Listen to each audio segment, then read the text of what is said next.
Capítulo 2. La travesía.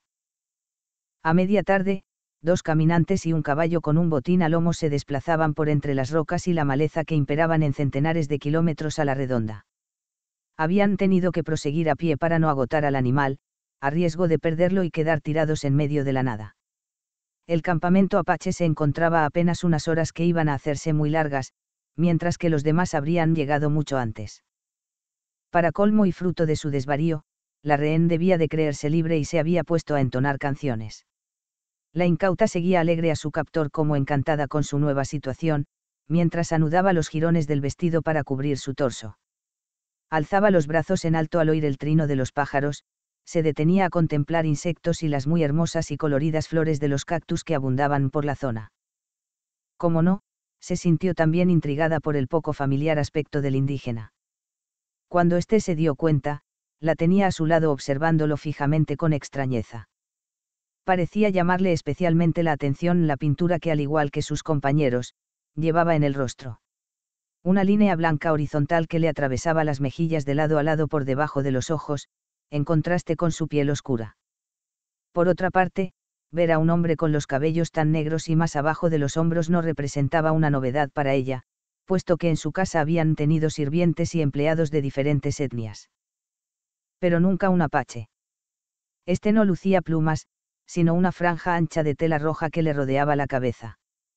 Su indumentaria tampoco le era conocida, una saya abierta por los laterales que vestía junto con una camisa, un pantalón y botas nativas, todo ello en tonos claros.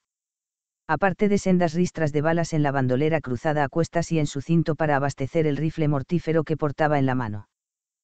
Este repaso a fondo empezó a ponerlo nervioso. Peor aún fue oírla emitir risitas por lo bajo, como si de él se mofara. Aunque le costó, no quiso tenérselo demasiado en cuenta, los locos le imponían respeto, incluso si se trataba de una odiosa yanqui. En cambio sí le dio un fuerte golpetazo en la mano cuando ella quiso tocarle un mechón de los cabellos, para que mantuviera las distancias y no se tomara excesivas confianzas. Al ver que se detenía y quedaba atrás debido al disgusto y el dolor, hubo de meterle prisa. No te entretengas. Le profirió en su propio idioma, aunque ella pudo entenderlo por el tono poco amigable.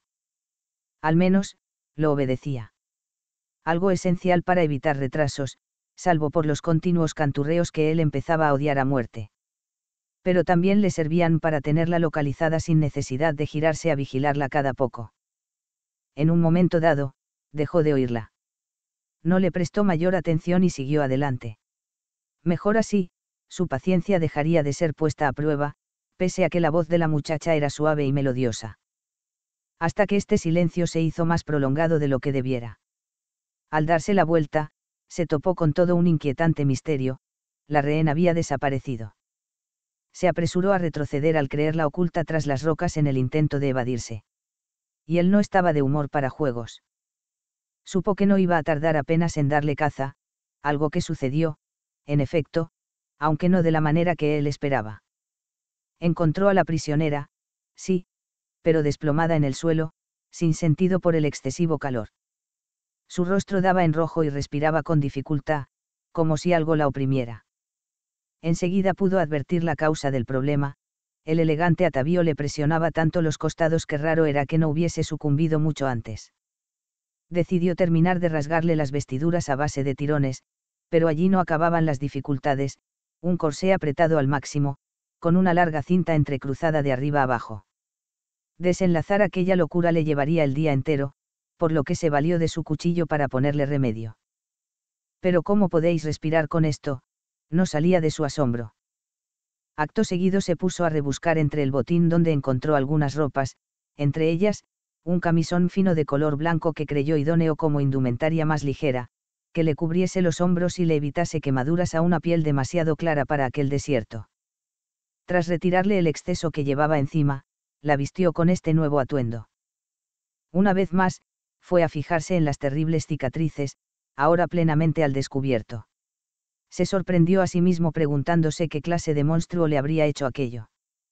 Prefirió obviarlo y acabar de vestirla para llegar cuanto antes al campamento. Era necesario tratar debidamente a la rehén, siendo uno de los requisitos exigidos por los estadounidenses para efectuar un canje de prisioneros. Y él esperaba obtener grandes beneficios de su acaudalado e influyente tío, el delegado de Belleville, en cuanto le entregara a su sobrina sana y salva. Le improvisó unos mocasines de tela, al ver que los zapatos de tacón le habían producido dolorosas rozaduras. Pero la muchacha no despertaba. Volvió a darle agua de la cantimplora y a remojarle la cara, sin que surtiera ningún efecto. La colocó bajo un arbusto y la dejó descansar, aprovechando él para hacer lo mismo. Vio los trozos del vestido, ahora inservible, y decidió registrar los bolsillos antes de desecharlo. Una idea desafortunada, según se mire, puesto que lo que allí encontró iba a dar un giro radical a sus planes optimistas de rescate. Un papel plegado con imágenes y letras, que más pareciera el recorte de un periódico. En el cual pudo reconocer la fotografía siempre triste de su prisionera, encabezada por el titular, Terrible matanza en Belleville. Al fin, iba a conocer la historia de la Yankee. Se acomodó en el suelo, dispuesto a leer el artículo pese a la dificultad del texto de letras pequeñas y demasiado juntas. Saltó palabras a voluntad, pero pudo deducir por alto su contenido. Como ya suponía, se trataba de una joven de familia rica. Hasta ahí, nada nuevo. Había perdido a sus padres con apenas unos meses de vida a causa de un ataque de pistoleros. Siempre historias de venganza. Adoptada por unos familiares, con ellos se crió con todos los lujos y comodidades en una ciudad de la costa oeste, donde en los últimos años preparaba sus recitales de piano. Hasta que su tío, Herman Rose, prominente hombre de negocios, aceptó el cargo de delegado en un lugar remoto en el que podía incrementar su fortuna con el negocio del oro. El pueblo de Belleville. Tal puesto obligaba a perseguir a muerte a los bandidos que proliferaban en la zona. Y estos no se lo perdonaron cuando hubieran perdido a su líder. Hacía apenas 3 meses, toda la familia había sido aniquilada una noche en su casa. Sobrevivió la joven Rose, no por suerte, sino para dar testimonio e infundir temor en la población a modo de advertencia. Quizás el suyo haya sido el peor destino, después de verse obligada a presenciar el horrible crimen, había sido ultrajada, flagelada, y abandonada a su suerte. Y así fue como la encontraron varias horas después los militares de una localidad lejana, ya que nadie había tenido el valor de acercarse por miedo a otro tiroteo o a represalias. Lillian Rose había perdido la razón y el habla, por lo que se planeaba recluirla en un hospicio benéfico. Familiares directos de los fallecidos reclamaron sus bienes, dejándola sola, sin recursos ni amparo. Quien hubo de quedarse ahora perplejo, sin habla, fue el rudo indígena. Observó a la muchacha, allí a su lado, descansando plácidamente sobre la hierba reseca, mientras que ni él mismo recordaba haber sufrido tan graves quebrantos contra su persona, pese a que su propia historia era también muy cruda. Este repentino amago de compasión hubo de durar poco. Para su desespero, cayó en la cuenta de algo de suma importancia. El delegado de Belleville, motivo por el cual su sobrina seguía viva y en poder de los apaches, había muerto. ¿Cómo hacer el canje de prisioneros con una rehén que no era más que una pobre despojada, huérfana, sin familia alguna que la reclamara? Se sacudió la cabeza, al negarse a aceptar tan tremendo desengaño. Volvió a mirar a la joven, ahora con diferentes ojos, sabiendo que todo iba a cambiar para ella. Ya no le será útil. ¿Por qué, pues, conservarla con vida? La zarandeó enérgicamente para que despertara de una vez. Lo cual hizo, con gran aturdimiento. Logró levantarse, despacio, dando tumbos y sin la ayuda del apache, pese a estar pendiente de que no se diera de bruces contra el suelo. En cuanto pudo mantener el equilibrio y caminar por sí misma, fue conducida a otra zona desde la que se concretaría su destino final. La guerra era dura, inclemente, con grandes reveses para ambos bandos.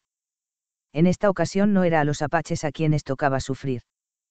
Desconocedora de su suerte, se dejó llevar, como siempre, dócil y sin aparente inquietud.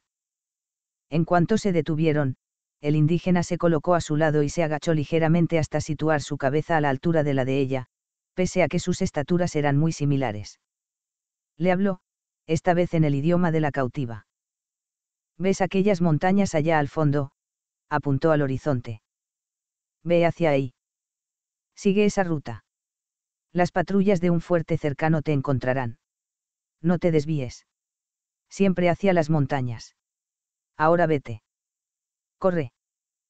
Se apartó para que ella llevara a cabo lo indicado. Márchate, le hizo un gesto con la mano al ver que no daba un paso. Decidió irse y montó en el caballo para continuar viaje en solitario. Al volver a mirarla, allí seguía, como un clavo, pasmada, mientras se retorcía los dedos con nerviosismo. Volvió a insistir. Vete, vete. Nada. Ni un movimiento siquiera que dejara entrever un mínimo de intención. Esto lo hizo perder la paciencia. Y con ella, los modales. Empuñó su rifle y no dudó en apuntarla, sin contemplaciones. ¿Entiendes mejor esto? Lárgate. Le disparó, yendo la bala a impactar cerca de sus pies, lastimándola por la fuerza de la tierra y pequeñas piedras que le saltaron a la cara. Al menos, consiguió que la espantada joven echara a correr, pero no en la dirección en que debiera. Por ahí no, detente, por allí. Importunado, tuvo que apresurar el caballo para darle alcance e impedir que se extraviara. No podía demorarse, el disparo debió de alertar a posibles militares provenientes del fuerte que rondaran por las cercanías. Lo cual sería perfecto para ella, pero tampoco era seguro, por lo que no quiso arriesgarse a condenarla a una muerte lenta, espantosa, por el frío de la noche o devorada por los coyotes en caso de no acudir nadie a rescatarla. Bajó de la montura y fue a su encuentro, al ver que trataba de ocultarse de él tras unos cactus. Allí la topó agazapada mientras temblaba y castañeteaba los dientes de terror. Trató de serenarla. Tú ya has pagado de sobra la culpa de muchos. No seré yo quien aumente tu pena. Aún inconforme, la alzó del suelo y la condujo al caballo donde la acomodó sobre el botín como una parte más del mismo. De este modo, reemprendió el camino rumbo al campamento para disponer entre todos la devolución de la cautiva a los suyos, en la confianza de que el resto de la tribu estuviese de acuerdo y no decidiera para ella un peor destino.